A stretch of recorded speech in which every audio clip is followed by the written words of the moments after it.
गलातियों के नाम संत पौलुस का पत्र अध्याय 2। यरूशलेम में संत पौलुस का अनुमोदन। इसके 14 वर्ष बाद मैं बारनबास के साथ फिर यरूशलेम गया। मैं टाइटुस को भी अपने साथ ले गया। ईश्वर ने मुझ पर प्रकट किया कि मुझे जाना चाहिए।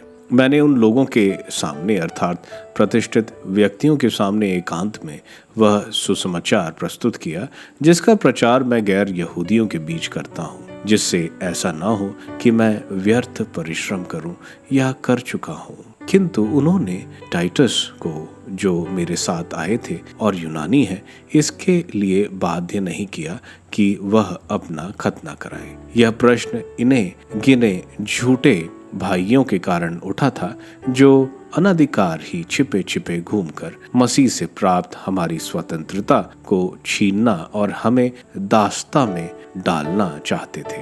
हम उन लोगों के सामने एक क्षण के लिए भी नहीं झुके।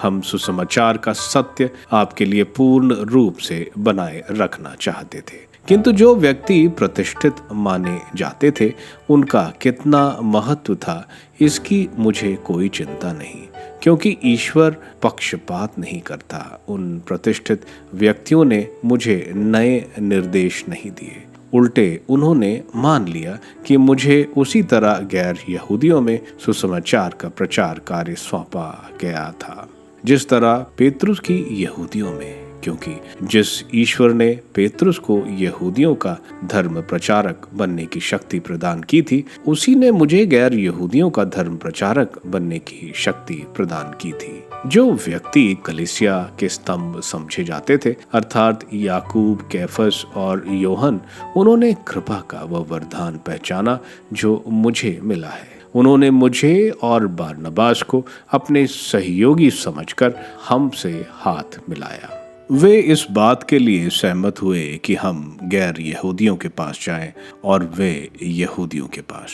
उनका आग्रह इतना ही था कि हमें दरिद्रों की सुध लेनी चाहिए और इसके लिए मैं स्वयं उत्सुक था। अंतकिया में संत पौलुस द्वारा पेतरुस का विरोध। जब कैफस अंतकिया आए तो मैंने उनके मुंह पर उनका विरोध किया, क्योंकि वह गलत रास्ते पर थे। वह पहले गैर यहूदियों के साथ खाते थे, किंतु जब याकूब के यहाँ से कुछ व्यक्ति आए तो वह यहूदियों के भय से गैर यहूदियों से किनारा करने और उनसे अलग रहने लगे। दूसरे यहूदी भाइयों ने भी इसी प्रकार का ढोंग रचा, यहाँ तक कि बारनबास भी उनके ढोंग के कारण भटक गए।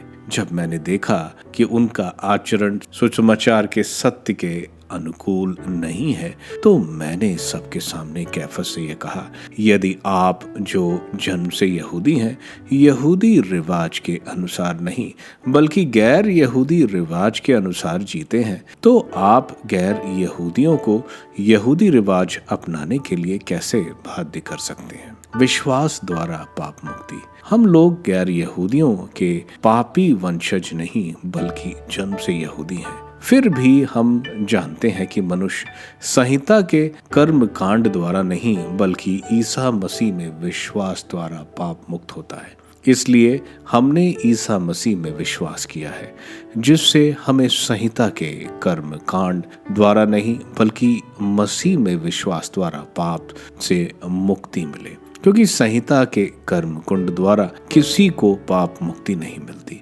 यदि हम जो मसीह द्वारा पाप मुक्ति चाहते हैं संहिता के अवाज्ञा के कारण पापी प्रमाणित होते हैं, तो क्या इसका निष्कर्ष ये है कि मसीह पाप को बढ़ावा देते हैं? कभी नहीं। मैंने जिन चीजों का विनाश किया है, यदि मैं उनका पुनः निर्माण करूंगा तो अपने को अवश्य अपराधी प्रमाणित करूंगा, क्योंकि संहिता के अनुसार मैं संहिता की दृष्टि में मर गया हूं, जिससे मैं ईश्वर के लिए जी सकूं। मैं मसीह के साथ क्रूस पर मर गया हूं। मैं अब जीवित नहीं रहा बल्कि मसीह मुझ में जीवित है। अब मैं अपने शरीर में जो जीवन जीता हूँ उसका एकमात्र प्रेरणा स्रोत है ईश्वर के पुत्र में विश्वास, जिसने मुझे प्यार किया है और मेरे लिए अपने को अर्पित किया। मैं ईश्वर के अनुग्रह का तिरस्कार नहीं कर सकता। यदि संहिता द्वारा पाप मुक्ति मिल सकती है तो मसीह व्यर्थ ही मरे।